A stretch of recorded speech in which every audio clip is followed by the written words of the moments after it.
Universitas itu harus bisa menjadi jawaban semua permasalahan-permasalahan yang ada. Kampus harus bisa menjadi jawaban dari semua permasalahan itu.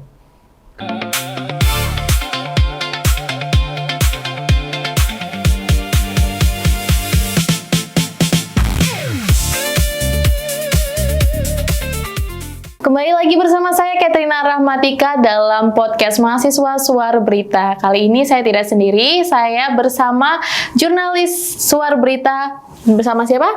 Dipa. Oke, dan ada juga bintang tamu kita dengan Mas siapa? Dan saya Asad. Dari Purwakarta, Wastu Kancana. Oke, ya. Nah, untuk tema kali ini kita berada di mahasiswa dan juga lapangan pekerjaan. Bagaimana sih idealisme dunia kampus dan realitas dunia pekerjaan itu? Lalu, menurut Mas sendiri, waktu pertama kali masuk jurusan yang sekarang ini, lulus itu bakal kerja jadi apa gitu? Oke. Kalau berbicara soal dunia pekerjaan dan realita saya hari ini menempuh pendidikan di dunia kampus, sebenarnya jujur kalau pandangan saya pribadi dan berpendapat sesuai opini saya, pendapat saya, pertama saya kuliah bukan untuk bekerja, bukan untuk cari pekerjaan tapi saya kuliah untuk memperbaiki cara berpikir saya. Saya memandang ada pola pendidikan yang salah. Karena pertama, contoh meritokrasi di sini di negara kita itu sangat tidak ditekankan. Artinya apa? Banyak akhirnya lulusan-lulusan pekerja-pekerja itu bukan sesuai standar lulusannya. Karena apa? Karena ya tadi meritokrasi tidak ditekankan di situ. Jadi yang bekerja di bidang ini bukan orang yang memang betul-betul kompeten di bidangnya. Ya, seperti itu. Jadi kalau memang misalkan kita melihat tadi yang Kak Catherine tanyakan itu soal pandangan saya kira-kira nanti lulus ingin bekerja jadi apa. Kalau saat saya masuk, tujuan saya yang saya butuhkan adalah ya tadi saya melihat IT ini, informatika ini sebagai masa depan yang baik lah. Karena ya tadi adaptasi industri 5.0 itu banyaknya menekankan di bidang teknologi informasi dan AI. Karena saya memang melihat peluang di situ bukan peluang pekerjaan, tapi peluang karir. Ya, karir luas ya. Bukan hanya kita bekerja, tapi membangun bisnis juga sama di situ. Makanya memang dari sekarang, dari hari ini kami sama kawan-kawannya, saya dengan kawan-kawan membangun startup bisnis di bidang AI. Seperti itu. Nah, mungkin tanggapan dari Mas Dipa sendiri bagaimana mengenai bayangan saat kuliah dengan pekerjaan lulus ini bakal bekerja sebagai apa gitu? Oke. Ini kan banyak sekali ya kalau kita berkaca dengan atau ngomongin tentang pekerjaan kan. Ya, khususnya di Indonesia ini banyak caranya ya, bukan hanya merit yang sesuai yang ada di peraturan, itu jelas banyak yang nggak sesuai ya, bahkan hanya sekadar formalitas ya. Jadi banyak sekali contoh-contoh ya, mungkin karena si ini, mungkin karena anaknya sini, atau ya kebetulan networking gitu, jadi dapat, padahal ya belum tentu cocok atau enggak gitu. Padahal kalau kita lihat dari pekerjaan dari luar negeri misalnya, kita lihat dari negara luar, itu meritokrasi itu justru lebih penting. Nggak penting ijazahmu apa, nggak penting IPK-mu apa, yang penting, oh skillmu apa, oh kamu bisanya apa, oh kamu cocok nggak gitu. Ya itu lebih penting daripada hanya sekedar networking misalnya. Walaupun saya tidak bilang kalau networking itu tuh nggak bagus, tetap bagus gitu. Tapi networkingnya harus sesuai dengan kebutuhan, harus sesuai dengan jurusan. Tidak hanya mengandalkan suatu yang dianggap privilege, tetapi juga sesuai dengan kebutuhan dan skill yang dibutuhkan untuk pekerjaan tersebut. Ya, makanya saya memang sebetulnya sedikit heran gitu hari ini. Ini kembali lagi ya, bukan bermaksud untuk menjelekkan sebagian pihak atau apapun itu, tapi ini pertanyaan kecil yang muncul di hati akhirnya. Karena apa? Pola pendidikan di kita, semua pendidikan pasti berbayar ya. Ya, UKT pasti berbayar. Untuk yang reguler yang biasa itu pasti berbayar. Ya. Berbayar di situ kita hitung aja per semester misalkan 6 juta bayarannya. Sampai lulus 8 semester berarti berapa? 6 kali 8 sekitar 48 juta. Ya. Dengan nominal yang sudah dikeluarkan segitu, ya. Karena ini kampus misalkan kampus itu mempunyai visi menciptakan para pekerja yang mampu adaptasi di bidang ini bla bla bla bla bla. Tapi ketika kita lulus hasilnya memang tidak sesuai. Tidak sesuai visi yang ditawarkan oleh kampus. Tidak sesuai visi yang dibentuk oleh kampus. Apakah kita berhak akhirnya kita menuntut? Ya kan? Kita berhak gak menuntut? Seperti gimana ini kita udah selesai mengemban masa perkuliahan 4 tahun 8 semester. Tapi akhirnya kita masih aja nih nggak dapat kerja gitu.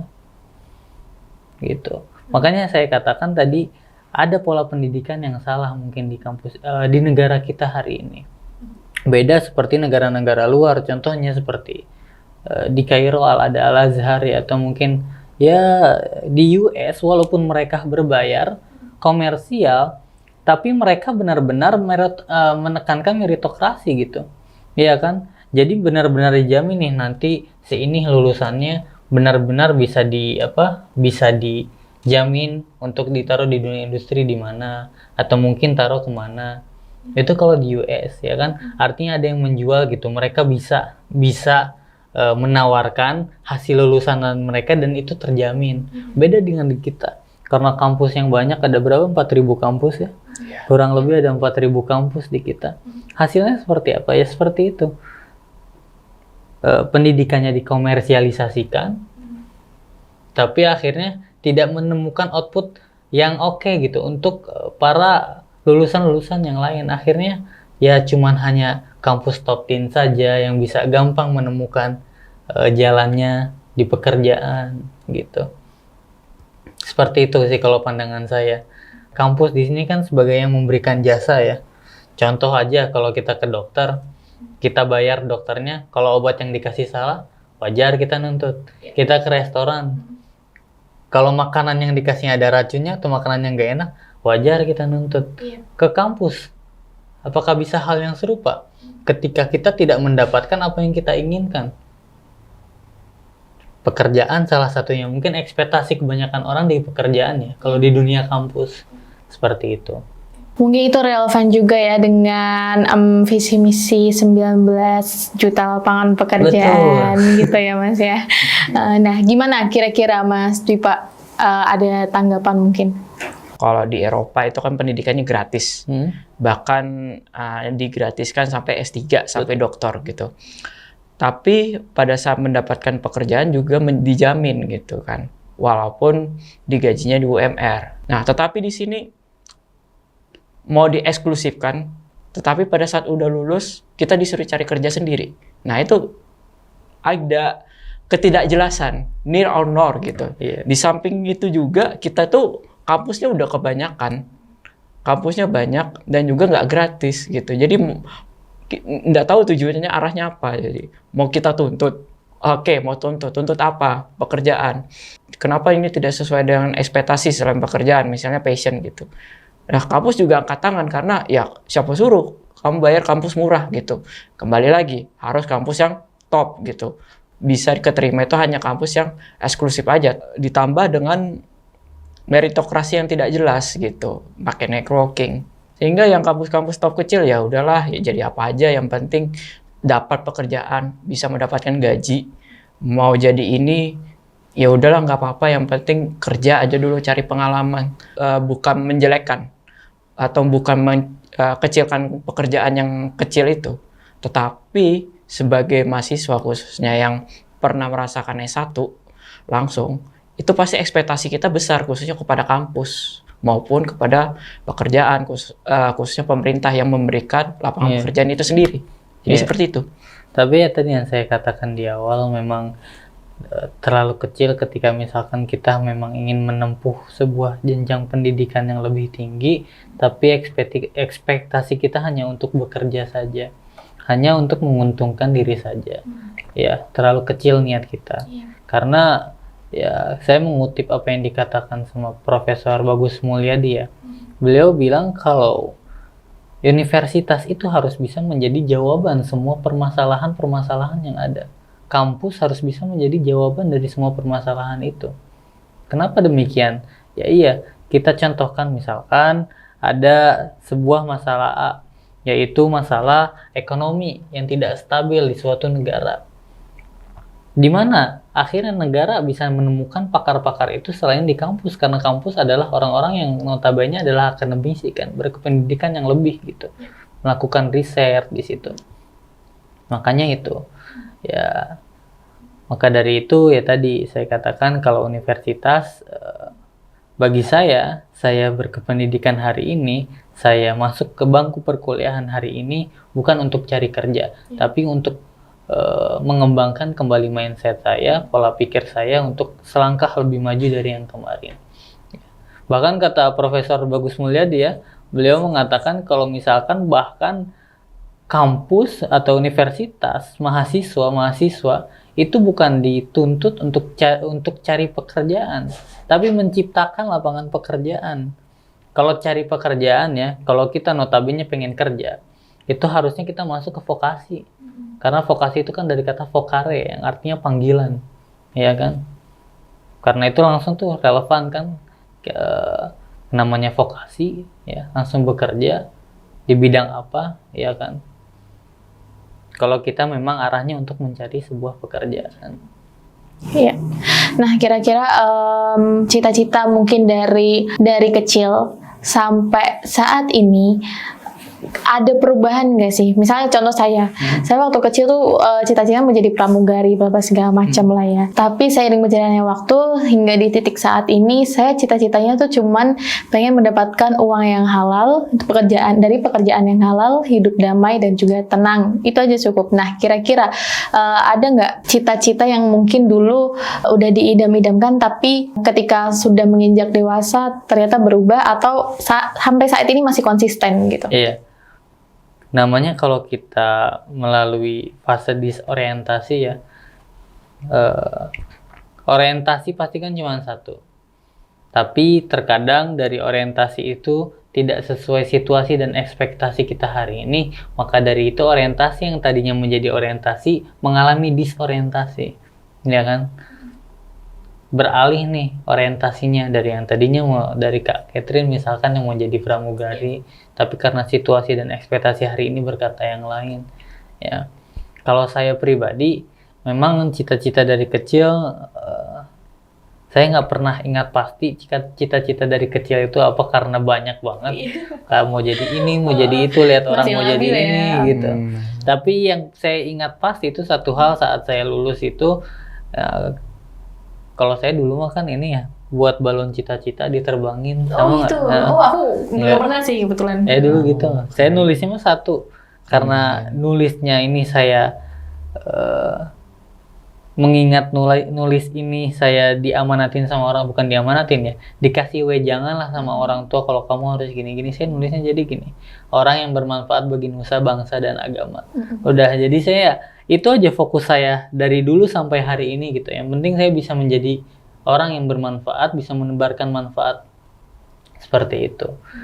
Memang polarisasi yang dibentuk oleh negara hari ini untuk komersialisasikan di dunia industri ini.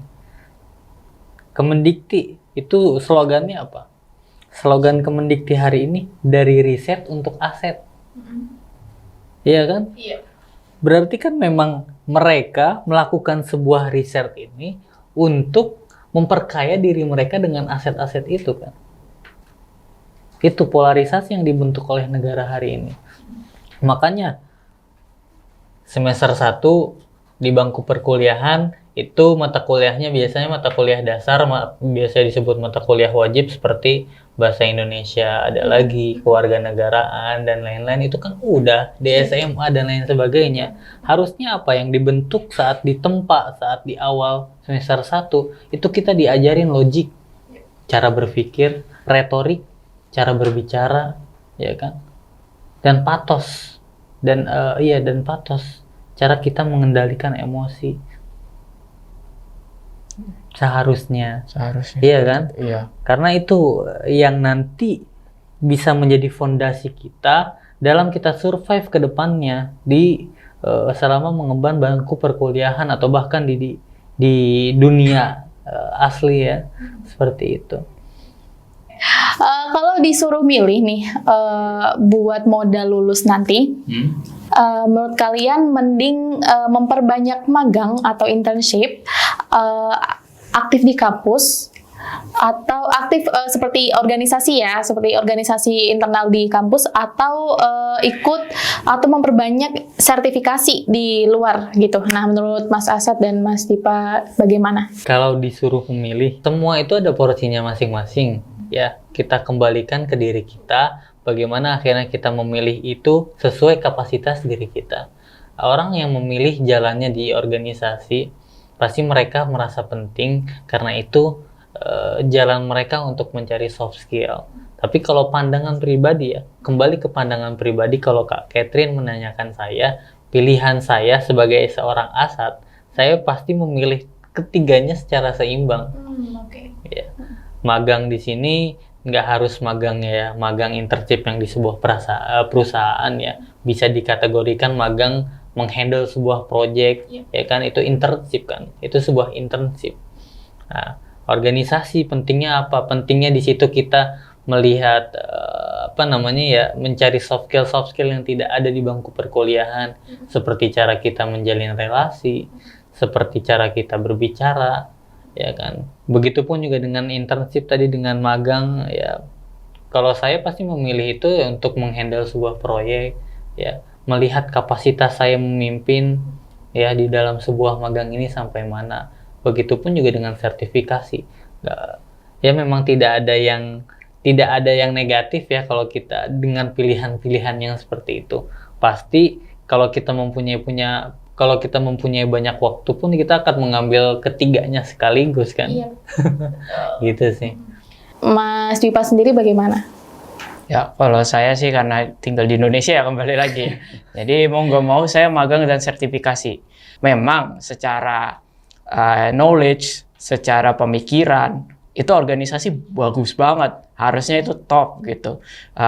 Banyak sekali pahlawan nasional yang berawal dari organisasi. Salah satunya organisasinya Cokro Aminoto kan. Dan Islam ya. Ya, Islam ya. Dan melahirkan mahasiswa yang hebat yang menjadi Bapak Proklamator, yaitu Insinyur Soekarno kan. Nah, ya itu contoh satu. Tetapi ya kembali lagi, karena kita hidup di industri 5.0, jalan masuk ke pekerjaan itu masih terlalu banyak caranya, terlalu banyak jalan tikusnya nih, istilahnya kasarnya itu. Jadi ya mau nggak mau magang sama sertifikasi gitu. Iya, ini menarik sekali ya pembahasannya. Oke, terima kasih Mas Asad dan juga Mas Dipa. Pembahasannya sangat menarik dan aku juga menjadi banyak kurang lebihnya banyak tahu bahwa relasi dan juga apapun itu untuk mendapatkan pekerjaan itu nggak cuma dari di dalam kampus saja, tapi kita bisa mendapatkan dari luar juga ya. Oke, terima kasih. Saya tutup untuk podcast mahasiswa dari suaraberita.com bersama saya Katrina Rahmatika. Sampai jumpa.